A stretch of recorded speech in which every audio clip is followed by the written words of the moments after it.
Hello fellow sim racers. A couple of weeks ago an email landed in my inbox from Motorsport Network asking if I'd like to go to France and watch the Le Mans eSports Series Super Final and maybe take in a bit of the action from the 24 Hours of Le Mans. Naturally, this was something I wasn't going to turn down, so I made very last minute travel arrangements and pointed the car in the direction of northwest France.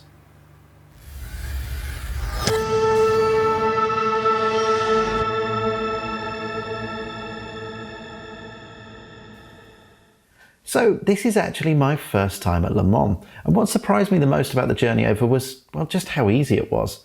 The French roads are totally brilliant. I think that's mainly due to the fact that they charge a small fortune in tolls, but they're completely empty and they are absolutely perfect, which made the experience of driving over here very pleasant indeed. Lots of other Brits on the roads, some in very cool cars, and one guy in a gaffer tape covered 911, but the less said about that the better. Did get overtaken by a guy in a road going, well, what looks like a Lola T70, the sports car from the early 1970s that would have raced at Le Mans, which was quite surreal, but very cool nonetheless. Got to our apartment, which is just this beautiful old French building, as you can see, totally stunning views, so not a bad start to the weekend, it has to be said. I went to the circuit yesterday to collect my accreditation in what can only be described as torrential rain. Luckily it held off enough so we could get to see some of the night practice and qualifying, which was fantastic. Went down to Arnage and Indianapolis, watching the cars come in there was absolutely fantastic. I've been to see the WEC events before, so I know these cars, but the experience of being at Le Mans and seeing it is really quite special. And more importantly, the Porsche 911 RSR is still the best sounding car in the world.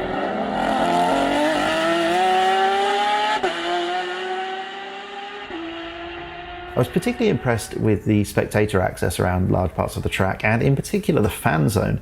Obviously you have lots of trade stands and the sort of things you'd expect there, but just having manufacturers bring GTE and Formula E, and the Toyota brought a prototype Supra GT4, which is very cool. Just being able to have access to crawl around and look at all these cars is just amazing. Particularly as someone who's used to going to sort of British racetracks for club meetings where you're lucky if you get a burger van and a guy doing balloon animals. I also got to have a cheeky look at the eSport arena, and that's why I'm here this weekend. I was invited by motorsport.com to come and take a look at the Le Mans eSports series, which is the final event is here at the 24 Hours of Le Mans this weekend.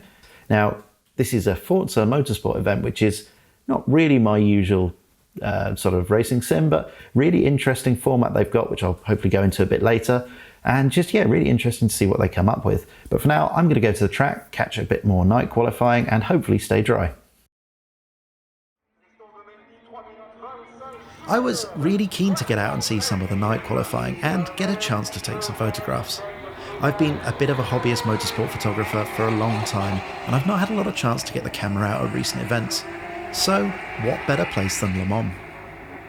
I started out in the glorious sunshine at the Dunlop chicane and later the S's, where I was greeted by some really impressive spectator access. As the sun started to set, I moved off to Indianapolis to capture some of the night running lights and glowing brake discs.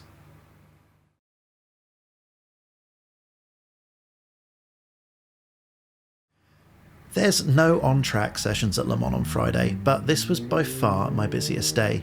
First stop was the Le Mans eSports Series Super Final, which was after all the reason I was at Le Mans in the first place. If you've not seen any of the Le Mans eSports Series, it's similar in format to the SRO eSports Series, in that there are a number of qualifying rounds held at WEC races throughout the year, with the Super Final being held at the final race. Thanks to the bizarre Super Season format that WEC have adopted, this means that the final was held at Le Mans.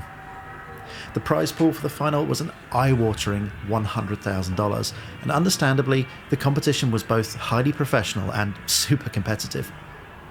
As someone that has only really played Forza in a very casual way for the last few years, it was incredible to watch some of the close racing between the teams and across a wide variety of cars. And for me, the format of the event itself was the really impressive part.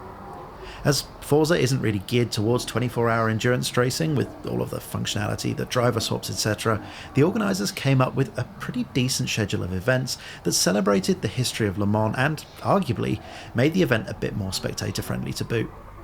I had a great time watching the Le Mans eSports Super Final, and if you want to catch up on any of the action yourself, then the highlights are on motorsport.com, and they're a great place to start.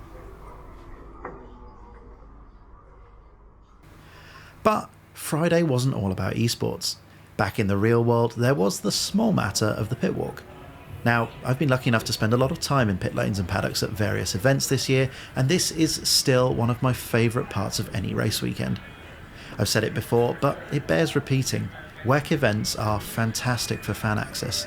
They don't charge extra if you want to join in the pit walk or restrict you from seeing the cars in Parc Fermé. So, if like me you like getting up close and personal with the cars and having a bit of a glimpse behind the curtain, then you can't go wrong with a WEC event in my experience.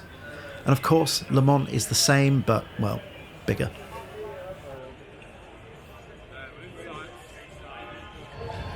So this is the bit of the video that I guess anyone that's already been to Le Mans knows about. You can get on the track, have a wander around, go up and see the famous bridge. This is totally cool for me. It's my first time here, as I've probably said like 15 times throughout the video, but as a racing fan, coming to Le Mans is special, and being able to wander out on the track is special. I have to thank every one of the subscribers and people who watch the video for helping give me the opportunity to do things like this. Thank you very much. Moving on from that slightly over-emotional piece to camera, and it was nice to stumble upon the Bentley Speed 8, a car which I'm mildly obsessed with. John Hindhaugh certainly looked a lot more nonchalant about the whole thing than I likely did at the time. So Friday got off to a fantastic start. I'm going to try and hit up the Le Mans Museum now, and then onto the Drivers' Parade later. And hopefully, if this all edits together well, you'll be seeing one of those about now.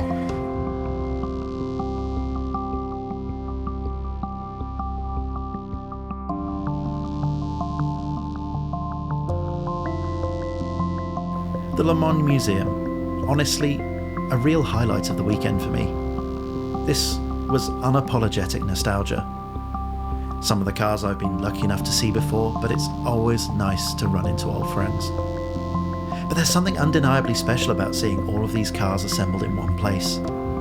It's not a feeling I've had at other motorsport museums, but maybe there's something in the air at Le Mans. Whatever the case, for die-hard endurance racing fans, this place is like Mecca.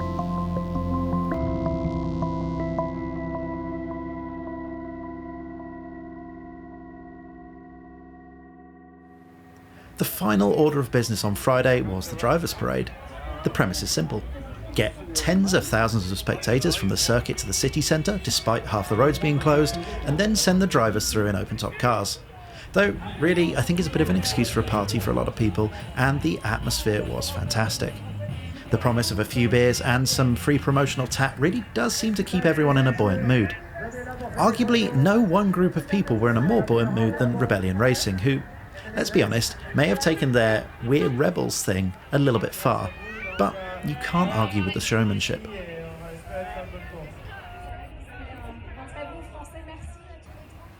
So that brings us to Saturday, race day and the beginning of an unforgettable 24 hours. The TV broadcast did a much better job of capturing the race than I ever could, so I'm going to wrap things up there. Thanks to Motorsport Network for inviting me to watch the Le Mans eSports Series Super Final, and congratulations to Veloce Esports for taking the grand prize. I hope you enjoyed the video. If you did, it would be great if you could hit the like button and subscribe to the channel so you can see more content like this in future. So, all that's left to say is goodbye, thank you for watching, and enjoy the rest of your day.